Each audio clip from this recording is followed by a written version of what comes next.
Business at the Speed of Coffee, the one television show about business, by business, for business. You must have been asleep if you don't know anything about my guest today. Across the New Zealand political landscape has strode the one and only Simon Bridges, MP for Tauranga. He's been a cabinet minister, he's been leader of the opposition, and of course, for a long time, a member of the National Party.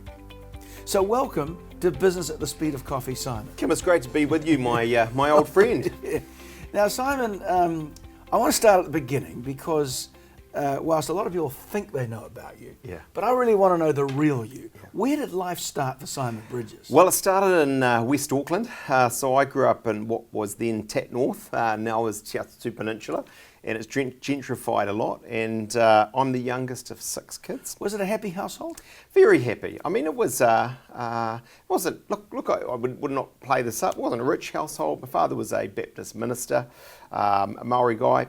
My mum, a Pakeha off a dairy farm in Waihi. Whilst the older brothers and sisters lived in different parts of New Zealand, grew up a bit there, for me it was all West Auckland. And so it was a lively, busy household. It had a social aspect to it through the church and, outreaches and, dealing with a very mixed community. So yeah, I've got to say it did me no harm, but I suppose other people can judge that. Were you conscious of being of mixed race background growing up? Honestly, I don't know that we were. I think the truth is, I won't tell the story too bluntly, but for my father, he's Heath Bridges, he's now in his 80s. Yeah. His mother was Naku Joseph, grew up in a rural King country, not far from her home marae, Ngāti Maniapoto. She moved to Hamilton with his dad, Alf Bridges, and in a sense the message was pretty clear. It's the white man's world where things happen, in the 30s, 40s, 50s, 60s, and that's where you should, locate yourself and be part of. So we never really grew up with any sense of, or not a deep sense of whakapapa. We knew vaguely, we used to see Koru Weteri, I don't know if you remember, on the TV. He's sort of my father's second cousin. Okay. Of course, he was a Labour minister, but we won't touch on that. And so we knew broadly that was there, but in a sense, for me, it's actually only been more recently in life. Actually, as an MP, when you're forced to sort of think about the fact, I'm Maori, and that's how others perceive me, and it forced me to think about it too. So you're obviously a Conservative parliamentarian. Was it a Conservative household? It was. Not unthinkingly, but Christian values. Yeah. You get the sense of all of that. And look, it was a New Zealand that my children don't recognise either, in as much as Mum, whilst a school teacher, and as I was in my teens, worked again as a school teacher to bring a bit more money in. She was a stay-at-home mum, and so that's nuclear household, the old all of that, very very sort of stereotypical old nuclear household. And I remember we lived in this manse rabbit warren, the church house, and my job as a 5, 6, 7-year-old was to ring the bell around this sort of rabbit warren and get the children coming in from all over the place for dinner. And it wasn't a business-minded or a politically minded household that much, except that there was a social sense there through my dad's work. We were all part of that, and we would always, it was sort of TV, then 6 o'clock news. I don't know if many people do this anymore. I don't even in my household. And so we were talking the issues around, money, finance, politics of the day. I remember talking about David Longy and what my parents thought about him, and old Piggy Muldoon, and so it wasn't a political household, but we did talk the issues of the day. Well, it sounds to me it was an engaged family, which it clearly shows. You've got a very good education. We'll come to that in a minute. But was education a driver in the family? Oh, no doubt. It's a funny old thing. I think my father, hope he never watches this, but I think he was somewhat conflicted in as much as, he was a man of the cloth, very much social conscience, but he also had some regard for mammon. Actually, he was an accountant, an auditor originally, and then he heard a voice from God and decided he needed to become a preacher man. And so he was very ambitious for his children. He was quite clear none of us were going to go into church life. There was not a path for us. He wanted us to go to school, go to university, do well, and I had an older brother who was a lawyer at Russ McVeigh, and then internationally. And for my father, that was the holy grail. He thought that was amazing. And so for me, actually, I wanted to sort of be a beatnik doing political studies, and he was absolutely clear, no, you're doing law. So expectations was a big part of it, you see. It was the expectations. No doubt about that. But support, I don't get me wrong, if I decided, look, and I played the drums at church and so on, I was a good drummer. If I decided I was going to go down that path, look, there would have been a begrudging support. I love debating, I love talking. Mum used to sit up at night and turn my rough screed into little handwritten cards so I could do my debating in the school debate. So very supporting. Well, that's a good start, of course, into political life. So where did you went to high school in West Auckland? And then to where? Canterbury, Auckland? I went to Rutherford College, as it's called now. It was Rutherford High back then. And then to Auckland. So I stayed at home. At the law school? Yes, arts and law. There, got honours there. I did a scholarship at LSE, London School of Economics. London School of Economics, wow. And worked. I then, as I'd always wanted to, in fact, I wanted to go to US university, but for a bunch of reasons went to Oxford. How did you get into Oxford? There's no rhyme or reason. I got into some great US universities and UK ones. In the end, I chose Oxford. I didn't know much about it. I was there, amazing year. 2 for the price of 1. I hope my wife doesn't watch this either now, but I met Natalie, my now wife, at Oxford. She's a POM, and she was doing romantic literature. Wow. We were in the same college, St Catherine's College, and hit it off. End of the year, married, dragged her back here, and so a master's in law. How many children now? And a wonderful wife. 3 children. You remembered 3. I was going to say, this is a trick question. No, it's only 3.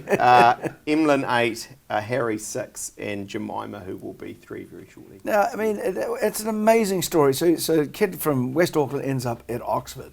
Does having had an Oxford degree, to me it seems about as good as it's ever going to get for anyone, has that opened doors for you, do you think? Outside of that, in the world of politics, I don't know that in a concrete sense it brings anything. Do I regret it? Absolutely not.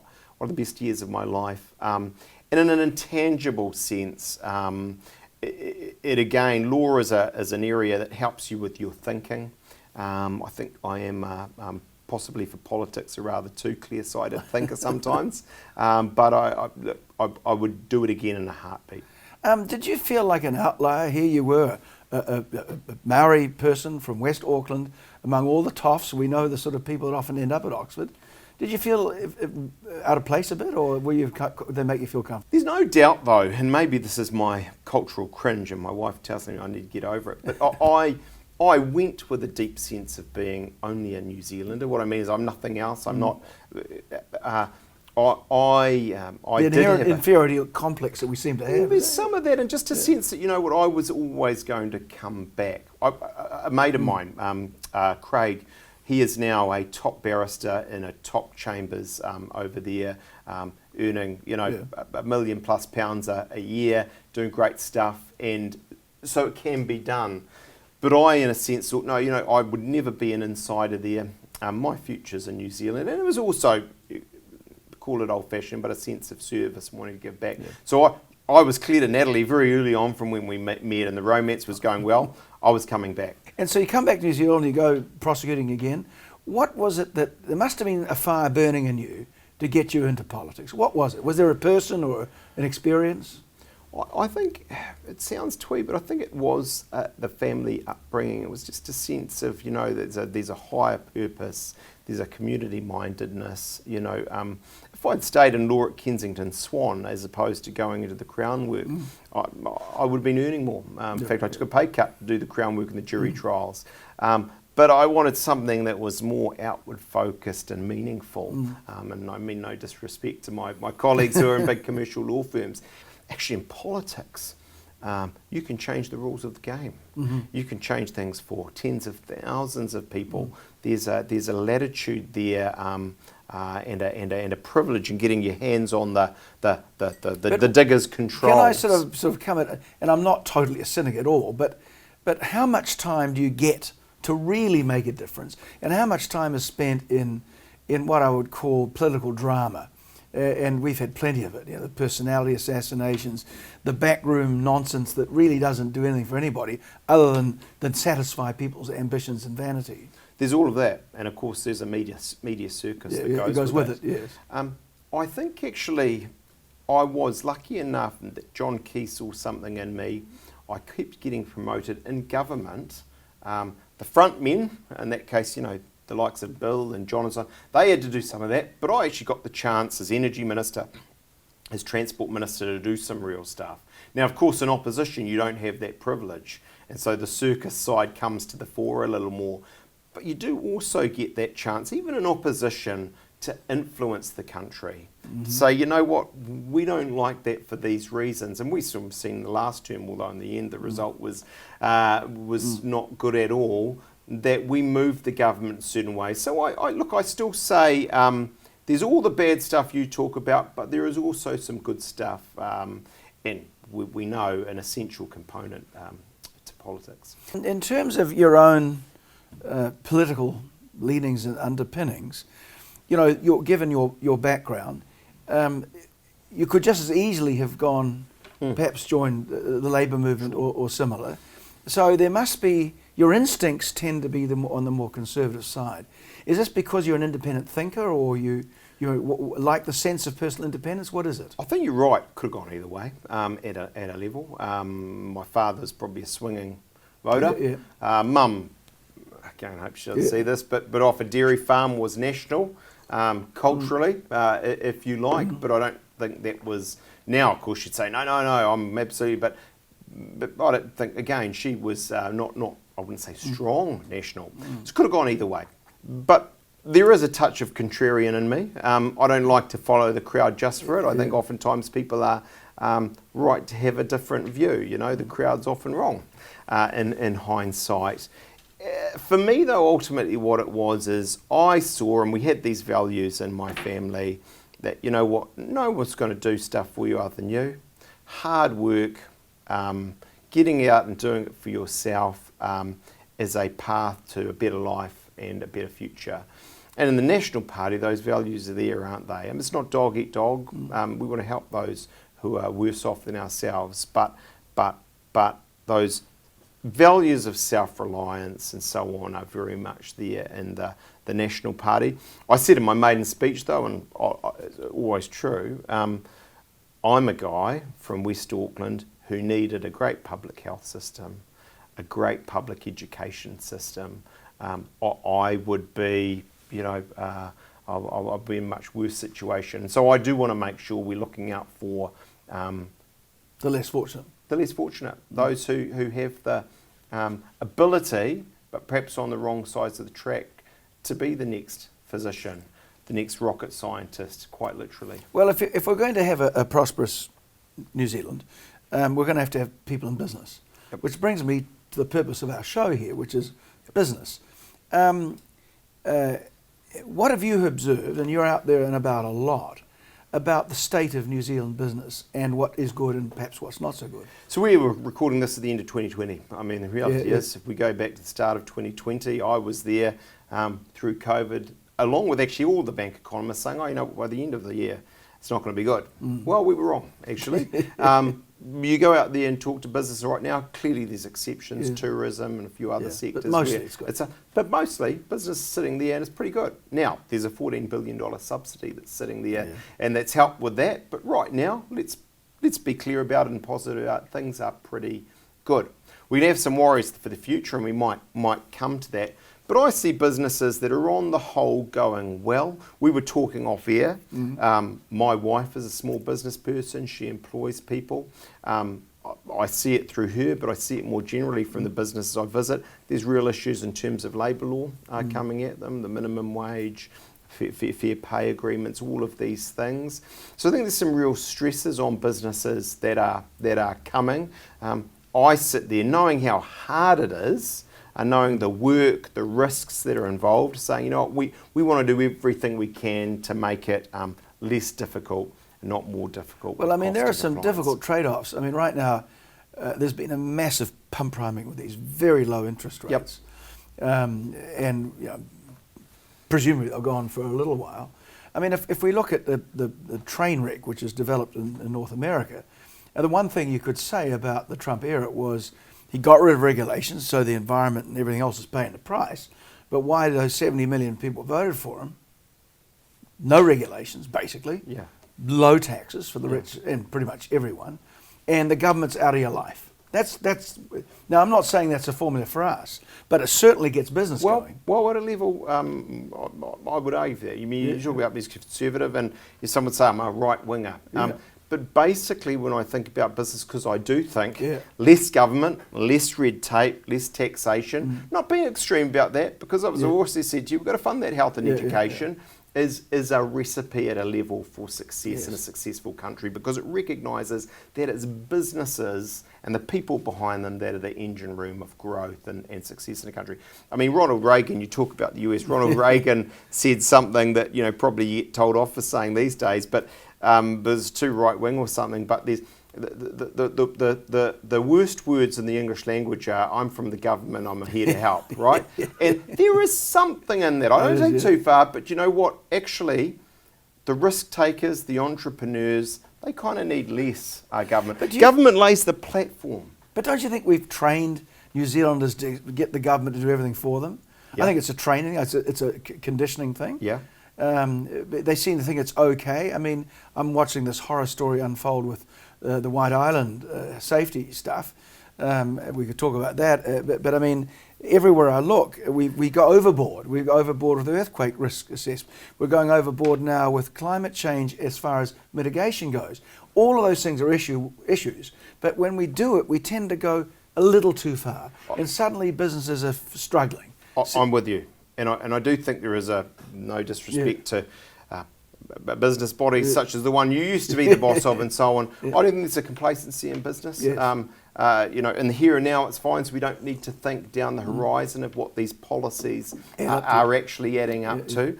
I think there's a little bit of a sense right at the moment of chasing the subsidy and going where the government money is. And that in the long run for a country where we've got deep set productivity issues is kind of not a recipe for success. I mean, let me get this one thing that's one of my 3 or 4 big issues at the moment. I look at government right at the moment. It's happening all around the world, but we're doing it as extreme as anyone. It's modern monetary sort of theory, where literally our Reserve Bank is printing $100 billion, right? And taken to its extreme, the view there is, well, as long as you're worrying about inflation, you don't have to worry about paying it back and so on. You just keep printing. Government's got a problem. Here's some money for it. I do say rational economics in the end, and the rules of economics will have to win out at some point in the future. I'm not saying whether it's 2 years, 7 years, what. There will have to be a reckoning. And I, for myself, would prefer a slightly lesser approach from government, bit less red tape, as I say, less interference, so that good businesses get up, they fail quickly, or they go on to great success. It's almost impossible to talk about the New Zealand economy and unfortunately open any newspaper in the country and not come across housing. And of course, when you were Minister all those years ago, I remember us discussing it then. Infrastructure is another one we'll talk about in a minute. But I mean, I've never felt it's not beyond the wit of man to do something, but of course it does require some political capital to be spent. The last term of government under Labour and Jacinda Ardern and her team really failed to tackle any of the substantial issues in housing. Now, if you were there, what would you do? A few things. I mean, one thing I think, and there'd be slightly different variations of this in the National Party, but you give me the word according to me, because I'm the one talking to you. Right now, why we're seeing in the last month or two the highest price rises actually in a long, like 20, 30, 40 years, possibly history, you do have to say monetary policy is a big part of that. These people can afford to pay more. Look, my wife says, again, sorry Natalie, but my wife says to me, we should buy that extra place because even though we haven't got the money, there's no cost for that. And if the bank's willing to do it, let's sort of do it. I look at it and I say what has gone wrong, and I would change on this issue, strictly speaking, is government, Grant Robertson and Jacinda Ardern have handed over to the Reserve Bank, not just dealing with inflation, they added to that employment and unemployment, and now they've added housing. And in relation to those last two issues, you've now got a governor with several balls up in the air. He can't deal with all of those. And actually, employment, unemployment, housing, they are issues properly understood for the government, for Grant Robertson to deal with. And you can't, Grant, do all of these labour law changes, put the minimum wage up, double the sick leave, that has a real effect on employment. Say, but hang on, it's Adrian Orr's problem to deal with. So that's a big factor. The other one, Kim, is the stuff that we've been saying for a long time, but there are clearly supply issues. We do need to build on more. RMA's part of that. There's a bunch of other bits and pieces as well. But right at the moment, actually, you have to lay the blame a bit at the monetary policy. I'm not being critical of Adrian Orr. I'm just saying, actually, government's given him a bit too much, and he can't do it all perfectly. But I would argue in the United States and parts of Europe where interest rates are as low as they are here, they do not have anything like the house price inflation, because as soon as the house prices move a little bit, developers move in and build a lot of houses, and the prices come back down again. And that's been happening for decades, still happening as we sit here. And it's impossible to build a lot of houses in New Zealand at once. You can't do it. And it's in the Building Act, and the funding of the roads and so on. The whole mix of how we go about, and also the tolerance of monopolies. And yet nobody really is doing anything about any of those things. I have heard not a muttering about changing the Building Act, not a mutter about actually fixing the supply side. So I don't think it's going to change. Monetary policy, yes, of course, it's making people hungry, but actually supplying houses to the thousands of people who need them. Well, it was bad before we got into the situation we're in now, and now it's just getting worse off the back of the monetary policy. But I can't disagree with what you're saying. I mean, without going off onto too much of a tangent, I think about Tauranga, where I'm the Member of Parliament. Great guns, look, and more people than there are houses, and more coming. Traffic's become awful. It's crisis upon crisis. Part of this is a local government system that broke. Without sort of policy on the hoof, you know what, actually I think we have to be a bit open to doing some of the things like giving the GST back on the new residential developments or something, so that local government actually can get on and build the roads and do the water and the stuff that are required to allow those extra houses to be built. Because otherwise it's not going to happen. Why is this stuff that sounds so obvious and sensible to me just doesn't seem to get done? I think the current government, and actually maybe it's just all governments at a level, and I wouldn't have made this mistake. It's easy to say now, talk is cheap, and I'll never get the chance again, but I reckon one lesson, if you get the privilege of being Prime Minister and running a country, you know what? Get in and be bold quickly. Do some of the things that need to be done, because people won't mind at the start. Jacinda Ardern, look, is a lovely person, she's a great person, but I think you wouldn't say Grant and Jacinda, who run the country really, have been bold.